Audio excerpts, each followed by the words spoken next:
Hey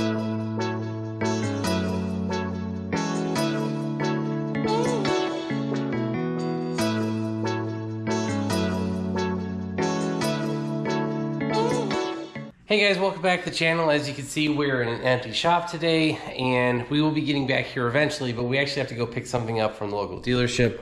I also sold something, so we got to drop that off at UPS, and so we're going to kind of do two birds, one stone with this video. Drop some stuff that we sold off, pick some new parts up, and we will be back with the new parts. Alright guys, as you can tell, we're obviously in the Silverado, and I think you guys will have already seen the previous video about the bumper. So you guys know that we're going to be doing the Bison bumper swap. But in that video, I hinted that we were waiting for something to come to the dealership. And, well, that item has finally come. So we're headed to Victory Chevrolet. It's to be about a 15-minute drive. And, yeah, so I just got off work and we're headed over there now. So I need to go pick that up. And the other thing is, I just got notification that a part that I ordered, so I ordered this part like 8 weeks ago, so it's been on back order. And then this other part I probably ordered like, I don't know, 4 or 5 weeks ago. That finally got into, I think it's GM Parts Direct. Yeah, that finally got into them, so they finally shipped that. So it's like the day after I get back into the country, you know, all my stuff is here. The part that we need to pick up from the dealership, as well as the part that I had shipped. So we just got a lot of stuff coming, and I think these will be the last two parts needed for the bumper install. So I'd mentioned we've got a project to do before the bumper install. That's what we're picking up today. I was also missing one part for the bumper project itself. That should be in tomorrow or Wednesday, something like that. And yeah, I think we're getting close on having everything for the Bison bumper. And I realized I just had mentioned that I was out of the country. I think you guys will have already seen that video of the 10 or 11 days, whatever it was, we spent over in the UK, driving all over southern England, and then we drove up to Isle of Skye in Scotland, and just having a pretty good trip. A lot of ups and downs, and you guys should have already seen that video. So let's head to the dealership and go pick up today's item. Alright guys, if you can see what's in the back of the bed, that is our next item. Alright guys, we are home finally, and let's show you what we got. So, if you can read that box, it obviously says come up winch, and then this box has an AEV sticker on it. So as I said in the previous video, I had something coming, and obviously that is a winch. So this kit is from Come Up. They worked with AEV to come up with the brackets and everything to bolt into the AEV Bison bumper. So this winch kit will work on the AT4X, the AT4X AEV, and the ZR2 Bison. If you buy the brackets and everything, you might be able to get this to work on a normal ZR2, but guys, you're probably gonna be tearing up the front bumper, cutting it, modifying a bunch of stuff to try to make that work. Or you can do what we did and go with the stock AEV style bumper. All right guys, I've gotten everything opened up, and I'm actually pretty impressed with the kit. You guys can see that is the winch over there. It's kind of a universal kit, nothing too specific there. It does come with the little fair lead, or whatever you want to call this. Is what you're going to throw the synthetic rope through. It does come up with a remote. I didn't know that it actually came with this, so that was kind of a surprise.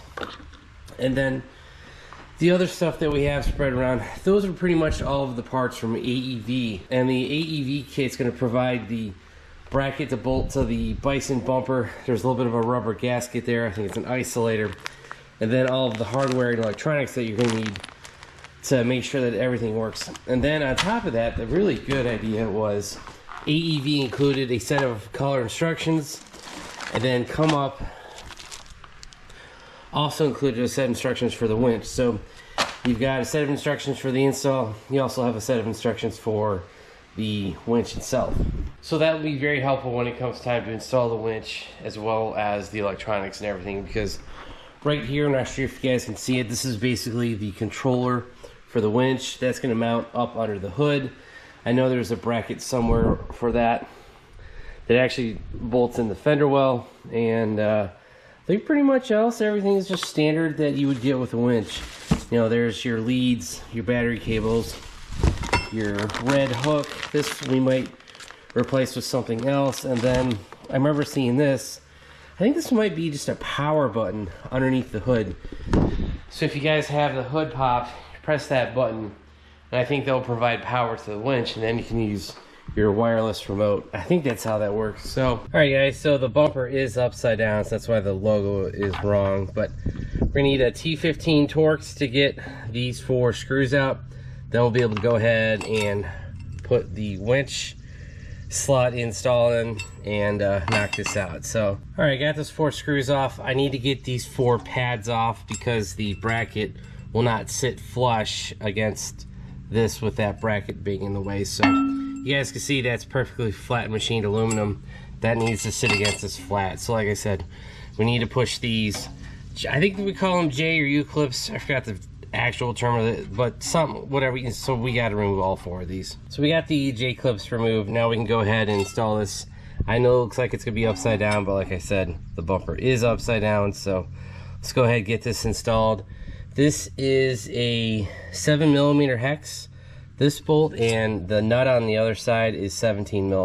All right guys, we have finished up the first part of this winch install. We got the front lead installed, and like I said, it's just a 17mm and a 7mm hex. So just tighten it down, you should be good to go. And then you have these little bolt cap things, and they just kind of attach right there. So yeah, that is it for this first part of the winch install. All right guys, you can see we've gotten the truck torn apart a bit. We have removed the grill, we have removed the lower splash guard, and we've also removed the upper radiator shroud cover.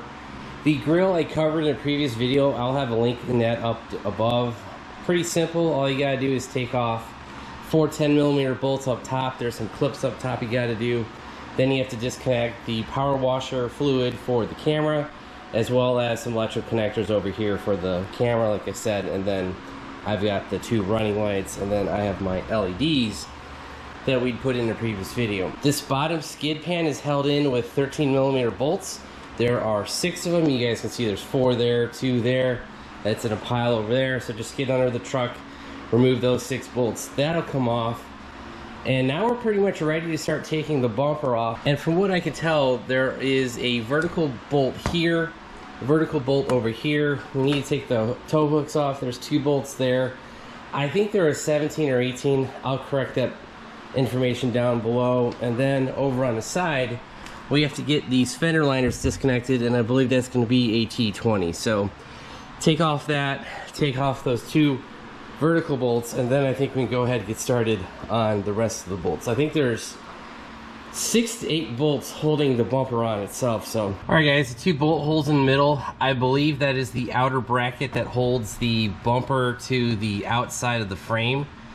So I took those 2 bolts out. It's a 15mm. I've started to disconnect the tow hook. The tow hooks are 18mm. I got 1 bolt out on the other side. We need to get the bolt out on this side. But one of the bolts has a nut, the other one does not. So the lower bolt for the tow hook is just the bolt. The upper bolt has a bolt and a nut. So as you guys can see, we got the passenger side tow hook out. Yeah, that came out, and I just fished it through the bumper through here. We're pretty much good to go. Now we got to remove the driver's side. And another thing, I did find the wire harness for the bumper. It's back here to the passenger side. You guys can see that harness right there. There is that little red safety clip. Pop that thing up. I just pulled this out, and so the electrical for the bumper should be fully pulled off. And I think all we got to do is get the rest of the bolts out, and this should come off. All right guys, I've got all the bolts disconnected except for one, and I just kept one in there just to prevent this thing from falling off. I'm going to try to grab it and pull it straight out. The reason I want to do that is because over here on the sides, yes, there is a gap between the fender and the bumper, but it's still pretty tight. And you know what guys, I'm actually going to get some painter's tape and cover that up.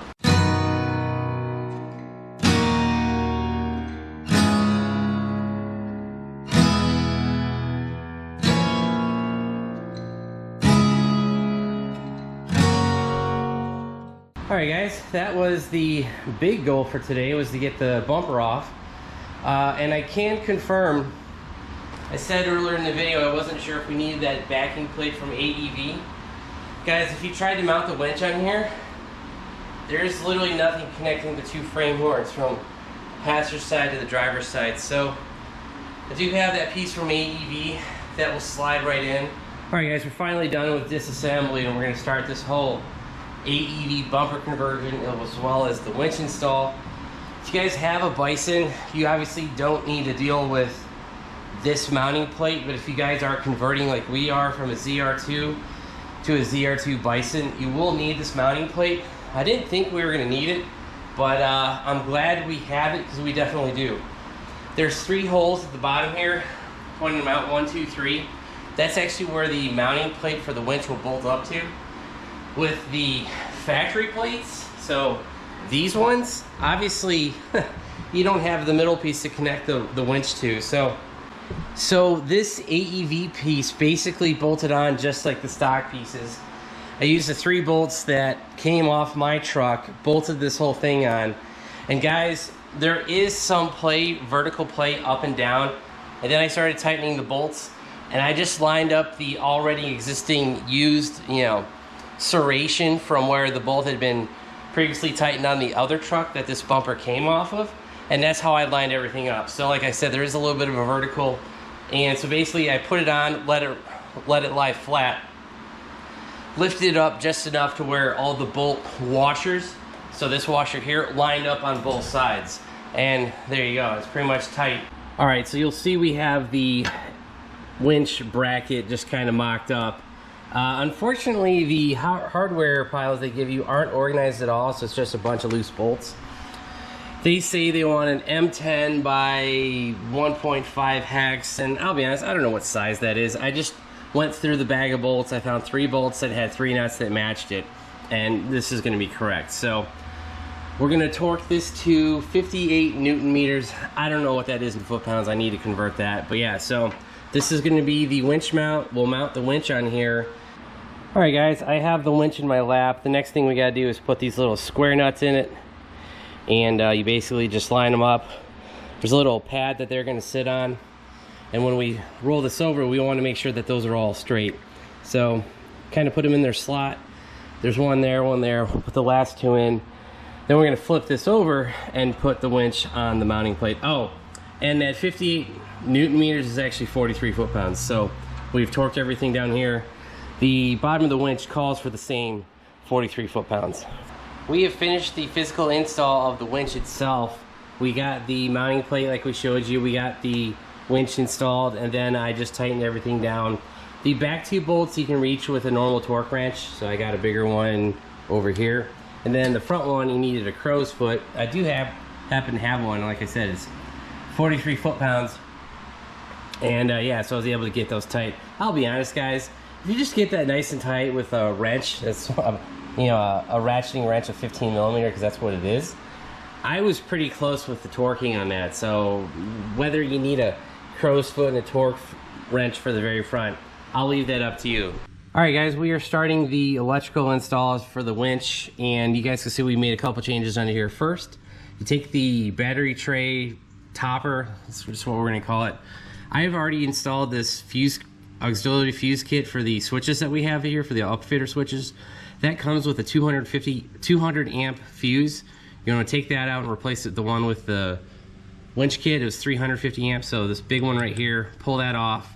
And on the front mount for the battery tray, this is a 13 millimeter bolt. Well, they actually provide you a stud. So take the front bolt out, replace it with the stud, tighten it down, and then you guys are going to start the bracket install. I know you guys can't really see it's black, but this big black bracket will go into that stud. You're going to tighten this down, and we're eventually going to mount this controller box to this bracket, and then we're going to feed all the wires through to the top of the battery, then everything up here to the winch. So the next step, you're going to actually install this bracket onto the winch controller setup, and you guys can see this has a powder coated black bracket. You're going to want to put the bracket facing up toward the wiring, and then you're going to want to put the 2 provided screws. They're just M5 by I think 8 millimeter, something like that, or M8 by M5, whatever. Put that in the back, attach it. Oh, and make sure you take off the label here. There's a little protective cover on here. If you don't get that, you won't be able to get this because this bracket is resting against that. Then what we're doing next is actually wiring the hardwired controller into this. I think it's going to go something like that. And this will allow you to plug in a hardwired controller Alright, so running the wiring for this thing isn't too difficult. We basically mocked this up over here in the corner, ran the wires over the battery tray and the little fuse box thing right here. Then we ran it down. You guys will then see we have it running along the plastic loop. It's above the suspension. We're going to zip tie it there. Then we ran it through the frame rail. We will zip tie it over there as well. This is along the frame rail. And then there's a hole right here behind the motor, and that's where we ran all the wires through. Now there are two more cables. One is the ground. I think one might be the battery cable. We still have to run those, but you know, for getting the wiring from up top to down here, that's to be the main point. And then the other thing is, all of these are color coordinated. So this is white that goes here to this corner, this connector right here. White goes to white, blue to blue, yellow to yellow. Then underneath there is a ground. This ground will connect right here. So there's what, 3, 4, 5 plugs on the winch itself. Connect everything and you should be good to go. You guys can see we have all the ports matched up. So blue to blue, yellow to yellow, white to white. We got the controller plugged in here. We have the extra battery cable that they provide you down here, as well as that little white connector.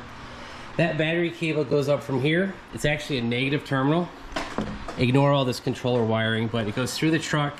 We follow the same routing that we did for the main harness routing.